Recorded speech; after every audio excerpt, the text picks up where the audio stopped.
This is PTV World. I am Syed Shabahat and you are watching Fault Lines. One of the major events that took place in Africa was a military coup in Niger. Niger is one of the largest countries in the Sahel region, and you remember we spoke about two other countries from the same region 2 weeks ago, that were Mali and Burkina Faso. But in a quick succession of what has happened in Mali and Burkina Faso, Niger's democracy has also fallen and military has taken direct control of power.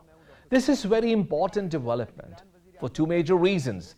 A is that Niger is a country that is a major provider of uranium to France. It's a major ally of the United States, as well as US operates a drone base that frequently targets Al-Qaeda and its associated auxiliary organizations in this region. And secondly, because of the fact that the democratic government increasingly had problems with the United States. Also the fact that Russia's Wagners are quite active in this region. In context of all of the above, what do you believe would be the consequences for the rest of the region? All of this in today's program. Team Fault Lines have prepared a package. Watch the package before I bring my first guest to the program. Niger lies at the heart of Africa's Sahel region, which has seen numerous power grabs in recent years, including in Mali and Burkina Faso. But Niger has also been one of the few remaining democracies in the region. President Bazoum's election win in 2021 marked a relatively peaceful transfer of power, capping years of military coups following Niger's independence from France in 1960. The military coup in Niger was launched in late July when Bazoum was seized by members of the Presidential Guard before national institutions were shut down and protesters from both sides took to the streets. Washington has said that the coup can still be ended diplomatically and President Mohamed Bazoum reinstated, but has suspended aid payments in the meantime. ECOWAS, a trading bloc of 15 West African states, had issued a deadline to Niger's junta leaders to stand down and restore the elected president. The coup leaders responded to a threat of military action from the bloc by closing Niger's airspace. The growing instability in the region compelled some countries to warn citizens against traveling into the Sahel region. Niger is a significant uranium producer, a fuel that is vital for nuclear power, and under Mr. Bazoum was a key Western ally in the fight against Islamist militants in the West African Sahel region. Ladies and gentlemen, to talk about this very pertinent issue, I have requested one of the leading experts on the subject from the United States. His name is Cluade Gatebuke. Cluade is author of a magnificent book called Survivor Uncensored, where he has taken account of the survivors from the Rwanda's genocide. He is also director of Africa's Great Lake Action Network. I welcome you to the show, Mr. Gatebuke. Thank you so much for having me again. First things first, so what exactly is happening there in Niger, and why do you believe it is a very important development? That's a really good question. I think the reason Niger is grabbing a lot of headlines and a lot of attention around the world is because of its importance strategically in the region. The Sahel region is of important strategic location for geopolitics, but also it's tied to what I call a new independence movement around the African continent. The youth in Africa are tired of living on a continent that is so rich in natural resources, yet they're living so poorly. And what has been happening, what's happening in Niger is actually following on the heels of what's happened in the region, also in Burkina Faso and Mali, where and also in the rest of West Africa, especially French West Africa, former French colonies today, they are still highly exploited by the French. So it's global news because it's not a simple coup. It's a pattern where the region is going from, we are tired of being under puppets of the West. We are tired of being under puppets of France. and we want to be fully independent. And it just so happens that those who are taking over it's military takeovers. But there's been demonstrations. There's been a show of support for this change, but it's like fighting. It's a fight against imperialism. So it's global because you have the push and pull, right? You have the Africans who want to be independent, who want their resources to benefit them, as they serve the global market. Niger has one of the largest deposits of uranium in the world, and so it provides nuclear energy and nuclear capabilities to a large part of the world. And the French are some of the main, of course, the main beneficiaries of it. And so the West benefits from it. And what is happening is the reason why it's really, really big news is what is happening in Niger is part of not only of a pattern, but it's also almost like the tip of an iceberg that could have a domino effect all over the continent as the French and the West continue to lose their grip on the Sahel region. It could go further west, which we're seeing demonstrations in Senegal that are both anti the current government, which is also very tight in the puppeteer, like a puppet type. Russia's influence is also said to be on the rise, Mr. Gatebuke, and it is said that the footprint of the Russians is increasing over a period of time in the Sahel region. How will you comment on that? Definitely, Russia is involved and their influence is rising in not only in the region but on the continent. One of the first instances where I saw and observed a heavy Russian influence was in the Central African Republic when they were going through a civil war in recent years, where the Wagner group gets hired, and they come and basically they are paid. They're paid mercenaries, and they come and they fight alongside a certain side of the fighting factions, which in the Central African Republic was on the side of the government.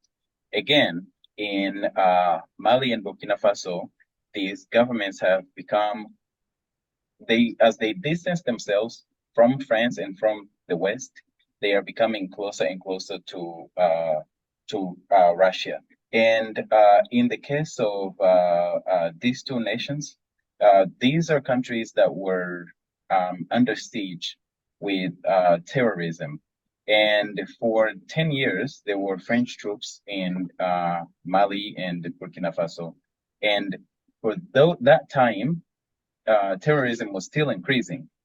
I believe we actually had a conversation around Mali last year, I believe, or the year before, where we were talking about that. And so they brought in the Wagner group, and the Wagner group seems to have actually stabilized the attacks, and they seem to have gotten it under control. And so it's also what's happening in Niger today. At least the reports that I have is that the Wagner group is again involved in siding with the Coup leaders in Niger. So Russia's influence in the region and on the continent is definitely on the rise. And not long ago, within the last month, I believe it was last week or the week before, where there was a Russia-Africa summit where heads of states and the representatives from Africa were in Russia. It was 2 weeks ago. Were in Russia, and they were they had this summit with Vladimir Putin, the president of Russia, and they're working on a number of variety of projects. But it was a big summit. They had thousands of people in attendance. So, in your learned opinion, does the issue of Niger look interconnected with what is happening in Burkina Faso and Mali? Or do you believe these are three different events taking place simultaneously? Yes, and that's where I was also going with the even with Senegal. I don't foresee a coup in Senegal, but the demonstrations that are going on, which is west of the Sahel, west of Mali and Burkina Faso and Niger, is all in a pattern of these anti-imperialism demonstrations with people wanting real independence. The Senegalese president has major influence from the French and the West in general, and so they're all tied together. The what we have in Mali and Burkina Faso and Niger is almost, to me, a carbon copy of each other. They are highly exploited countries, countries that have been ruled by pro-West, pro-France especially. France is at the center of it. Highly exploitative, highly exploiting the people in the countries. The people are in deep poverty, and in the end, they are revolting. It's a revolt against the French. It's a revolt against the West. It's a revolt against imperialism. It's a revolt against neocolonialism. That is what's happening, and they're all tied. And I can see it going south to Cameroon and other places. But importantly, help us to understand why France's interests remain intact in its former colonies. We don't see the similar pattern by other former colonial power like Great Britain or like Spain. They might not have similar influence or interest in the regions they used to run as their colonies. So why France apparently looks so active in the heart of Africa? That's very interesting. Formally, the colonization project was over decades ago, but when they signed or when they gained independence, these countries, there were some concessions, and the French took major control of resources, and a lot of these countries, they use a currency that's actually it's tied to the French the central bank of France, and they have resource exploitation agreements. They have military agreements. They have so many different agreements that basically those countries, though the French do not hold the titles in those countries, they actually are a part and parcel of how these countries are ruled, in spite of the fact that it's been more than 60 years of independence for many of these countries. And by the way, it's not just in those three countries in the Sahel. It's pretty much this is the case for just about all of the former French colonies. Again, the French are more blatant about it, but a lot of the colonial masters, even the British and everything, they are part of the exploitation of the African continent. And then countries that didn't colonize countries in Africa, such as the US, such as Canada, are also involved in the exploitation. But the French, in particular, for their former colonies, they are very entrenched. Thank you very much, Mr. Gatebuke, for being guest in our program. Thank you so much for having me. Ladies and gentlemen, to talk further about the same issue, I have now requested Professor Biniam Awash from University of New York. Biniam Awash is Assistant Professor at State University of New York. He is also associated with the Consortium of Geopolitical Studies of Sahel region. Professor Awash, I welcome you to the show. It's a pleasure. Thank you for having me. Professor Awash, same question. Why do you believe Niger looks so critically important with its position and with this point in time where all of this has happened?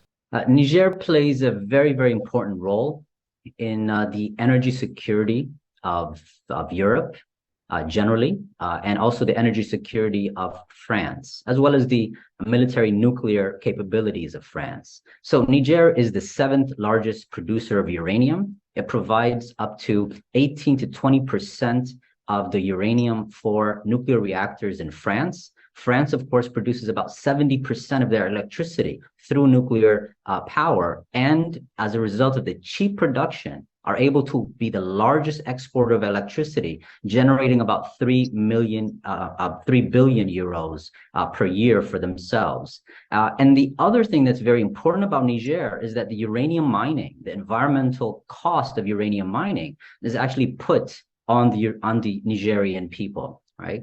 So Europe and France do not pay an environmental cost for this. Secondarily, uranium production and export is controlled by the French Orano company for essentially half a century. And only about 5% of revenues return to the Nigerian people, while Niger has 80% of its people without electricity. So this is the context in which it plays a very important role. The European Union, Euroatom, has about 25% of its uranium that is coming from Niger. So in the context in which Europe, through sanctions, as a result of the NATO war with Russia in Ukraine, the European Union has engaged in self-emulation in terms of its importing of cheap Russian energy sources. By cutting them off, they've created an energy crisis for themselves, and they've been running around looking for sources of energy. Niger now becomes a very important mix within that energy security. Lastly, with respect to energy security of Europe, Niger plays a very important role in the Trans-Saharan pipeline, a $13 billion pipeline that runs from Wari in southern Nigeria, across Niger, up to Algeria, and of course to Europe, providing perhaps about 30 billion cubic meters of natural gas. Again, the natural gas, about 155 billion cubic meters that used to come from Russia, cheap, safe, was blown up, Nord Stream 1, by the key European ally, the Biden administration, the United States. And as a result of that, Europe now has a crisis in terms of access to natural gas. So this pipeline becomes then very central. It's also interesting in the sense that the US company Chevron, $13 billion, is a key owner of this pipeline.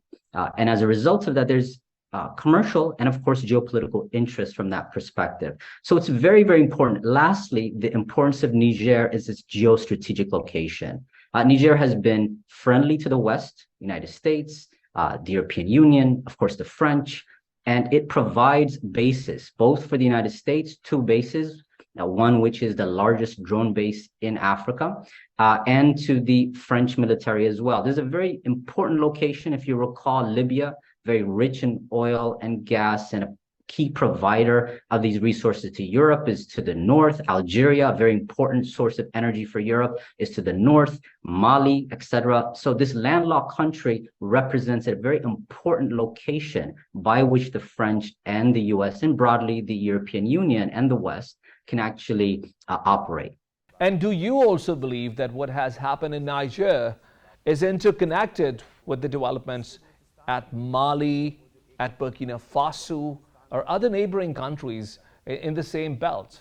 So there are coups that happen in the Sahel region as a result of the fact that the civilian administrations or various military administrations are unable to deliver. The key metric is, do they deliver any type of public goods to the public, jobs, electricity, water, food, etc. Look at Niger, 46% of the population, after about half a century of tight relationships with the French, live off $1 a day, abject poverty. So coups are a manifestation of social and economic crisis in this region. And the common theme that you'll hear over and over again with the coup in Burkina Faso, in Mali, in Niger, is that there's an inability to provide security. So particularly Western partners, the French, the US, but particularly the French, have failed to provide security. In Burkina Faso, a significant chunk of the territory controlled by zealots, religious zealots and various groups. In Mali, the various operations by the French were deemed a failure by the French themselves. In Niger, it's the same thing as well. So there's a failure to provide security. And secondly, there is a rejection of the colonial arrangements that have cemented the 14 African countries of the so-called Franc or French zone of influence in Africa. So it's a rejection of this very exploitative relationship with the French and the lack of security that many of these countries face. Coming back to France's interest, France is still looking quite active and quite hostile. What do you believe can be the reason for France to be so interested in a country as remote as Niger? What is that for France in this? So it's very interesting. I would look at what the French themselves think. So starting from President Chirac, there was a very, very important understanding that France without Africa cannot really have prominent global role in the 21st century. France without Africa, again, very recent report in terms of the French, is economically speaking, maybe about akin to Greece.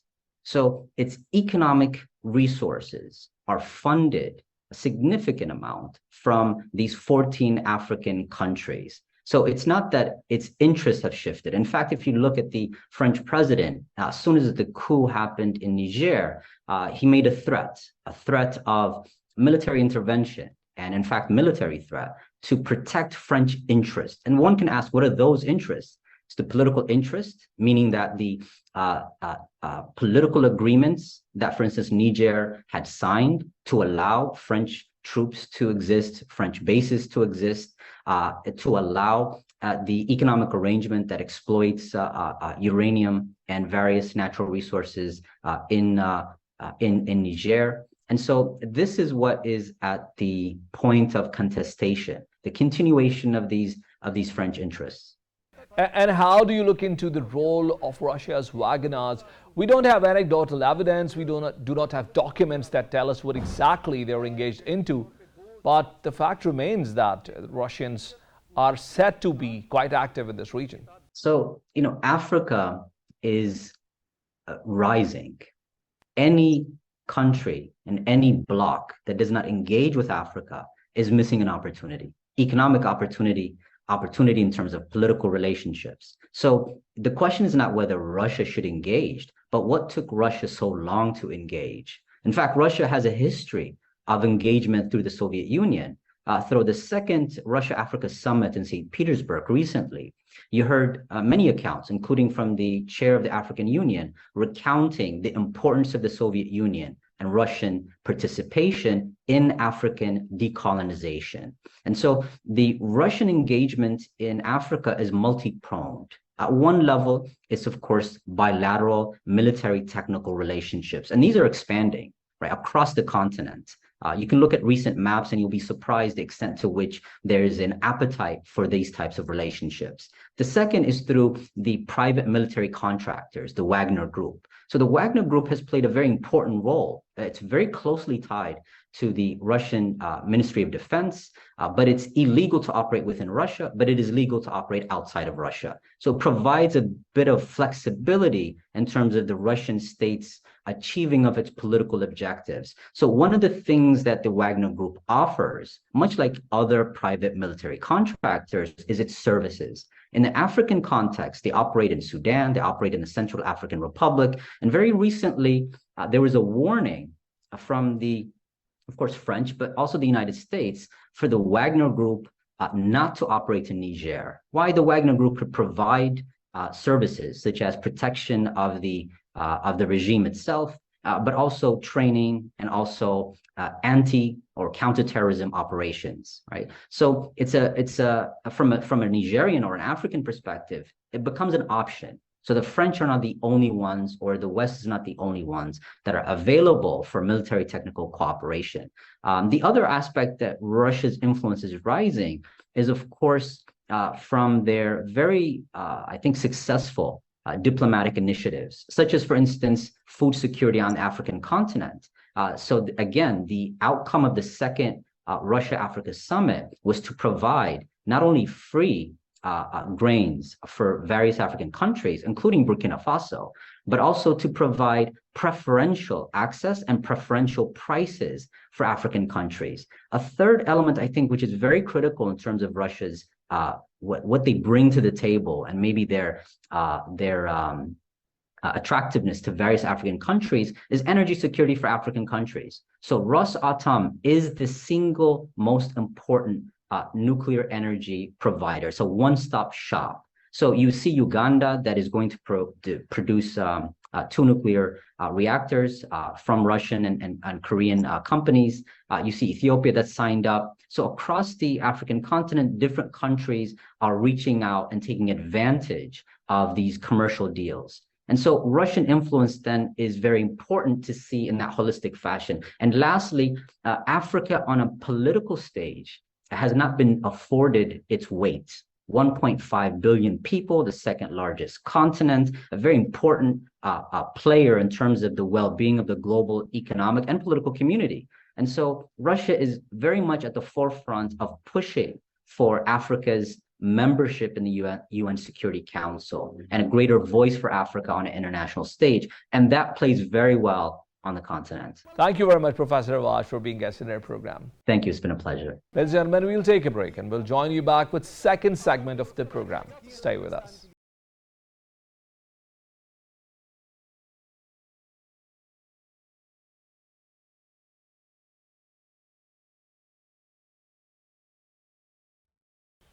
Welcome back. Russia's invasion in Ukraine is perhaps the longest conflict that we are seeing in our contemporary times.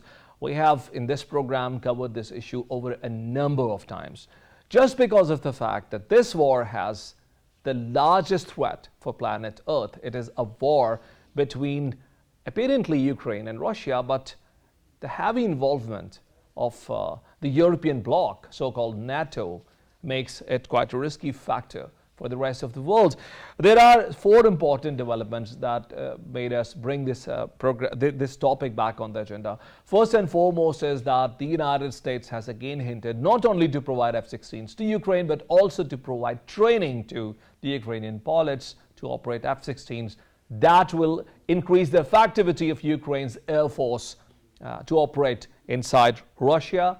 Other important factor is that Ukraine has requested Germany and the United States for provision of long-range missiles to effectively hit the targets inside the Russian territory. Lithuania has started deploying forces on the border with Belarus, and this border stretches 680 kilometers because Belarus now has a lot of mercenaries from the Wagner group that can be engaged for a potential conflict between Belarus and neighboring Lithuania. And also President Lukashenko has hinted that he can think of using nuclear weapons if need be. All of this makes us invite a very pertinent guest. His name is Gabriel Noronha. Gabriel is a former advisor to the Department of State and speaks frequently and fluently about this subject. Gabriel also speaks Russian and Ukrainian languages. Gabriel, I welcome you to the show once again. Thank you for having me, Ali. Gabriel, before we talk about the specific details of what I have covered in my introduction, tell us what is recently happening. What is the situation between Russia and Ukraine at the moment? Well, look, Ukraine started their counteroffensive a couple months ago, and frankly, it's not gone nearly as well as they hoped for. They've only earned about 100 square miles back of Russian territory. And look, the Russians made this extremely difficult for them. They put large landmine fields, what are called dragon's teeth, to prevent tanks from coming through. They had basically 6 months to fortify their positions, and it's made it very difficult. We are seeing a lot of basically the style of warfare from World War I. The only difference is the drones and the missiles are adding this extra aerial layer to that conflict. So it's going to be hard pressed for Ukraine to take further territory this summer and spring. And then again, once we start heading into the winter, this will literally become a frozen conflict, and the lines of control staying roughly similar for a long time, I think. Gabriel, it might look a bit old question, but I would want to have your take on what happened between Wagner and the Russian president. The Wagners just left Moscow when they were few kilometers away. They could have easily thrown out the president. Why did they opt for running away when they could very easily take over Moscow. What's your take on it? Well, it's very interesting to see a country as powerful as Russia almost brought to its knees by just a small, frankly, ragtag group of mercenaries. That tells you just how fragile the Russian state has become as a result of Putin's war. Look, I think they turned back because after you take Moscow, what next? You might be able to hold out for a day or two, but if you can't convince the whole Russian military to get on your side, then you're just sort of a lone wolf controlling a building or two. It's not the same thing as actual control, which requires a whole political apparatus. Now we've seen that they are migrating to Belarus. I've seen that there are several via the Wagner vehicles have all moved there, but it's not a done deal yet. This is going to take some time just to transfer basically a whole army to Belarus.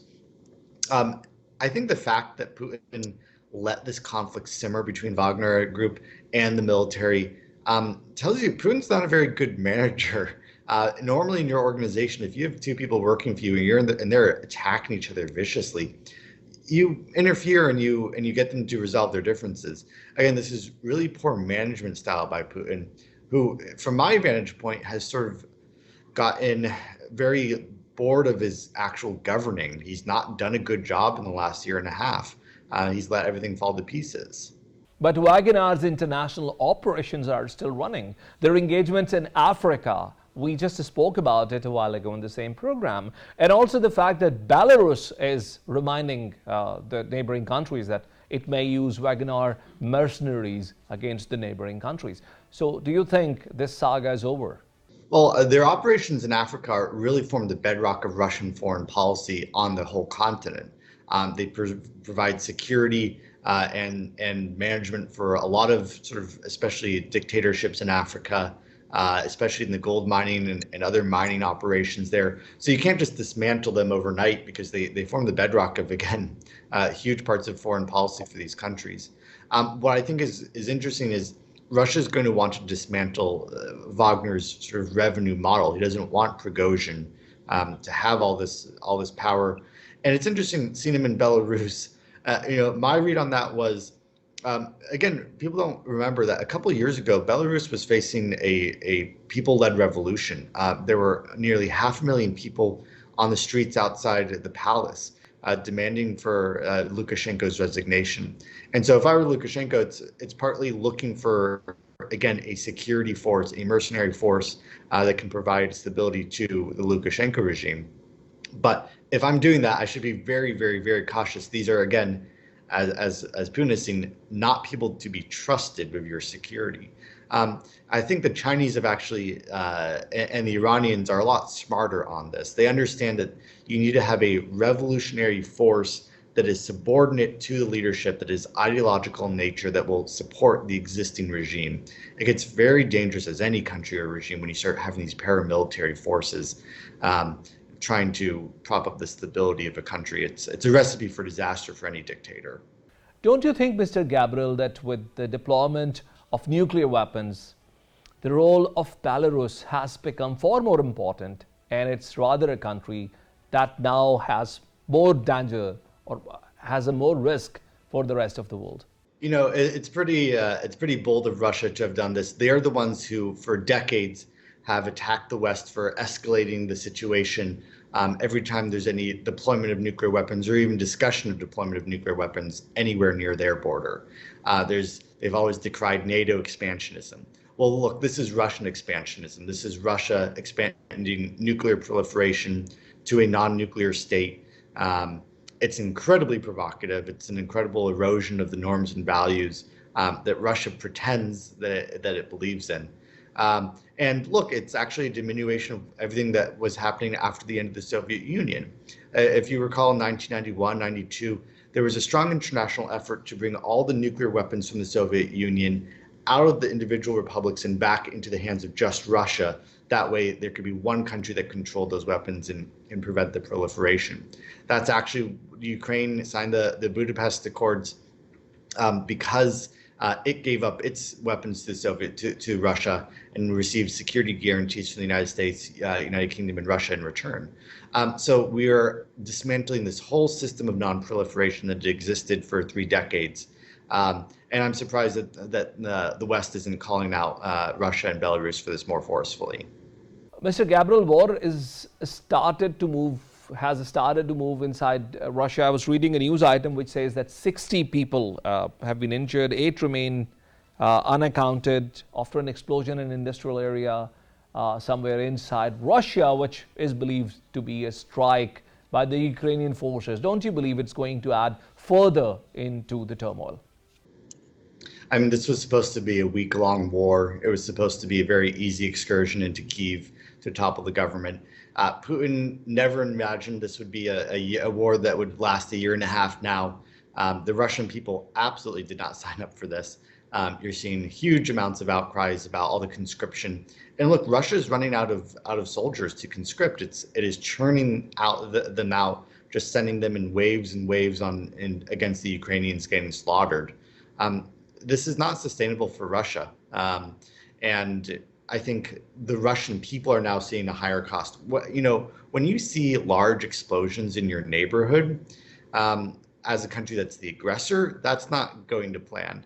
And I think Ukraine can and will escalate these attacks into Russian territory. They have absolutely every right to do so. They were attacked by Russia, so they have every right to destroy any single military target, no matter where it is in Russia. And they absolutely should. And it will send a message to Russians. You can't just invade a neighbor and expect to get away with it with 0 consequences. And what's your take about the inclusion of Finland and Sweden into the NATO's bloc?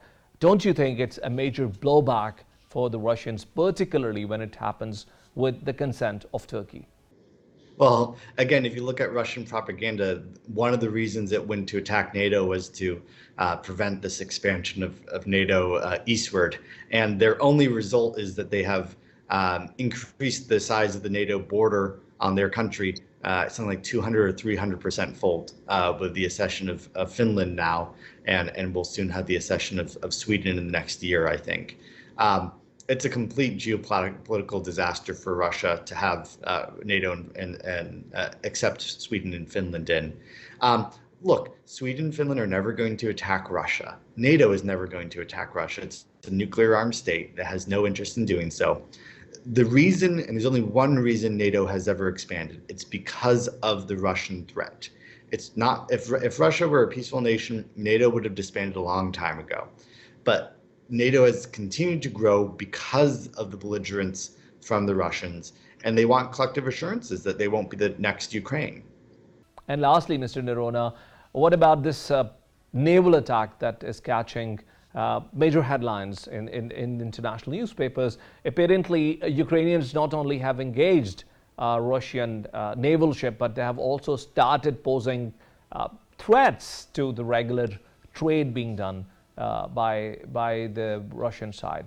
What's your take on that? One of Russia's, when you look, pre-beginning the war, if you look at Ukraine's military versus Russia's military, it was David versus Goliath. And the Russian Navy was one of those key advantages that they had. They had superior firepower, they had superior assets, they had world-class battleships. But the issue is they haven't been able to bring them anywhere near Ukraine's coastline because Ukraine can take them out with anti-ship missiles, the Harpoons. They've been attacking them with drone swarms, with drone ships, armed with explosives. And so it's basically been a neutralized force during this war. Even though they have the greater capabilities, again, Ukraine has used this asymmetric type of warfare. But it's also a lesson for the United States and China.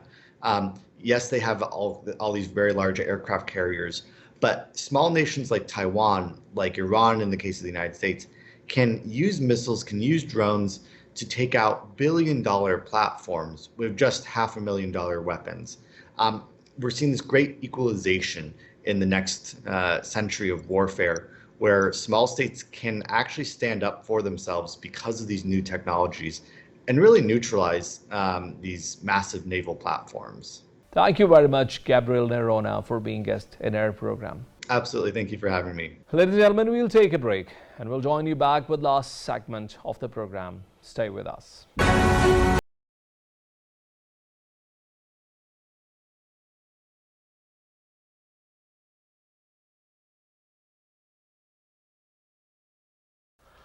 Welcome back, ladies and gentlemen. In the last segment of program, we are going to discuss something that is very pertinent for Pakistan, and this is a recent meeting of National Security Committee wherein it was discussed that negotiations and talks with Taliban were perhaps a wrong thing to do.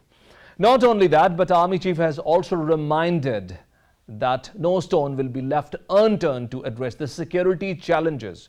He also expressed his deep concerns on the involvement of Afghan nationals in the terrorist attacks, particularly to subsequent attacks taking place on Job's cantonment. Foreign Office spokesman has also confirmed that the Supreme Leader of Afghanistan has given a statement, a fatwa, wherein he has said that attacks by Afghan nationals inside Pakistan are not jihad.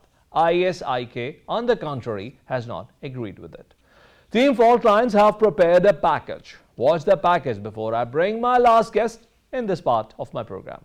Pakistan has witnessed a sharp spike in terrorism across the country, which is perpetrated by the banned Tehreek-e-Taliban Pakistan and its splinter groups. Terror activities in the country have soared by 79% during the first half of 2023, a statistical report released by independent think tank Pakistan Institute for Conflict and Security Studies showed. Pakistan has deplored the convenience and freedom with which militants have been launching attacks in Pakistan from Afghanistan and has been urging Afghan rulers to take action. Islamabad has repeatedly raised concerns over the use of Afghan soil by militants for cross-border terrorism. Afghanistan's Supreme Leader has warned Taliban members against carrying out attacks abroad, days after Islamabad hinted at involvement of Afghan citizens in suicide attacks inside Pakistan. Mohammad Yaqub Mujahid said in a speech to members of Afghanistan security forces that fighting outside Afghanistan is not religiously sanctioned jihad, but rather war, which had been barred by Supreme Leader Hibatullah Akhundzada. Development came days after a deadly bombing claimed by the militant Islamic State group near the shared frontier killed scores of people and injured dozens others in a suicide attack during a convention of Jamaat-e-Ulama-e-Islam Fazl Party in Bajaur district. International community is concerned regarding liberty of action available to terrorists in Afghanistan, so Afghan government has to ensure concrete measures to combat menace of transnational terrorism. Ladies and gentlemen, to talk about this very pertinent issue, I have invited an expert who speaks fluently on the subject and is one of my favorite experts on the topic, Syed Khalid Muhammad, who is Director General of a think tank called Command 11. He's joining me over the phone from Swat. Khalid bhai, I welcome you to the show. Shabahat, it's always a pleasure to be on the show with you. Let's start from this fatwa that we are seeing being published online as well. Pakistani Foreign Office has also perhaps made it official. That the Supreme Commander of Afghan Taliban has said that attacks outside Afghanistan are not termed as jihad. ISIK, on the contrary, has disagreed with it. Tell us more about it. Well, if you remember on a number of programs that I've been on with you, I've told you that for the Taliban to take any kind of an action against the TTP is going to be beneficial to ISKP. Now, the fatwa they issued the other day, while it has been understood within the Al-Qaeda circles as a clear statement from the Taliban leadership that there's no fighting outside of Afghanistan, there's no jihad outside of Afghanistan. But what the problem ends up being is on the ISKP side, they turned around and issued an 82-page document where they went after the Taliban, saying, how dare you claim that this is not jihad, that we cannot fight jihad outside of Afghanistan. They even went as far as declaring that Pakistan is a country that we are obligatory to fight jihad there. Now, the problem the Taliban faces here is if they try and be a little bit more firm in their fatwa, a lot of the TTP fighters that are well supported inside of the Taliban, they will cause a splinter, and those Taliban supporters that are pro-TTP may shift over to the ISKP side. We saw that the Taliban tried to appease Pakistan in the past by saying that we'll resettle the TTP fighters away from the Pakistan border. But in response, they created an issue with the minority-led factions of the Taliban. So it's very difficult right now for us to understand what the Taliban is thinking with this fatwa, because it's not been well received inside of Afghanistan. It's not been well received among its own fighters. Whether Pakistan is in favor of this fatwa or not, it's not going to change things on the ground, because ISKP's immediate reaction was to declare jihad obligatory inside of Pakistan. So what we've seen now is that the Taliban is now... Both two very important and a very pertinent question, that at the moment when Afghan Taliban or TTA are in complete control, complete administrative control of the country, we have seen the trade thriving. The trade has started thriving ever since they have come. They've started connecting Pakistan and India's trade with Central Asian republics. Will you take this argument that TTP is operating or is hiding inside Afghanistan without the support, without sincere support of TTA? Will Pakistan buy this argument? They will not. They will not. It's not possible because, again, TTP's allegiance is not just to the Taliban, but it's also to Al-Qaeda. And Al-Qaeda has also taken a firm position on this, that if the Taliban has declared that jihad outside of Afghanistan for Afghanis is illegal, it is un-Islamic from their point of view, then it is that way. So if the TTP were to attempt to attack outside of Afghanistan, they would have to have someone within the Taliban leadership on board with them with that attack. Because it's not possible. I mean, you are talking about a group that lives within Afghanistan, within the rules and regulations that the Taliban has created for insurgent groups, and now must follow the fatwa that the Taliban has given. What we will see, now this I will point out for you, what we will see is cut-out jihadi groups appear. Something like this Tariki Jihadi Pakistan. They'll carry out 5-6 attacks and then they will disappear from the discussion completely. So we will see this happen, but it's not possible for the TTP to carry out attacks inside of Pakistan without the Afghan Taliban's approval. That's just not possible. Khalid bhai, being expert of the subject, what options do you believe the government of Pakistan does have or might happen to have, suppose if this conversation, if this diplomatic conversation, this diplomatic engagement does not yield them the result? And I'm asking you particularly in context of attack on Job cantonment and then an attack on JUIF's procession. Do you believe Pakistan has anything else to do or any other choices on table if the talks do not work? Well, the talks have failed. I mean, as of November 2022, the talks have failed. And the Tariki Taliban Pakistan has made it very clear that they are going to wage war inside of Pakistan. The problem that we have right now is that we are now in a caretaker government setup. For the military of Pakistan to make a decision where they cross the border and carry out airstrikes inside of Afghanistan, that is something that will need to take. They will take a lot of consideration on the Pakistan side, because whichever government comes into power will be saddled with a war. The biggest problem that we have from the Pakistan side is that militarily we are very hamstrung. A lot of people are having this conversation about what can Pakistan do, but we're not looking at the other side of this coin, that whatever Pakistan does inside of Afghanistan against terrorist camps, India may use that as precedent to make another Balakot-style attack inside of Pakistan. So the military leadership of Pakistan, I'm sure, is looking at both sides of the coin, because if we go into Afghanistan and carry out, for example, an airstrike and take out TTP camps or Lashkar-e-Jhangvi camps or Baloch Liberation Army camps, it is very likely that tomorrow India can turn around and say, we did the same thing. We went into Pakistani airspace and we took out Lashkar-e-Jhangvi camps. So we need to be very careful at this point, because any kind of decision we make that may be somewhat hasty could cost us very big in the future. Now, another important point that I wanted to actually discuss in this program was the presence of East Turkestan movement and their hideouts inside Afghanistan. While Pakistan is concerned about the patronage of TTP or providing sanctuaries to TTP, will China not be equally afraid of Taliban playing the same dirty game with them as well? Well, if you've been watching the Chinese news recently, China has been making overt gestures. Previously, they were covert, gentle pushes towards the Afghan Taliban that they need to take action. I believe it was last week the United Nations Security Council issued their 31st report on what was going on in Afghanistan. And they have even gone to the point of saying that not only is the East Turkmenistan Islamic movement a threat, but the Turkestan Islamic Party is now a threat. Islamic movement of Uzbekistan is now a threat coming out of Afghanistan. China is concerned. I believe it was a couple of programs ago that you and I spoke.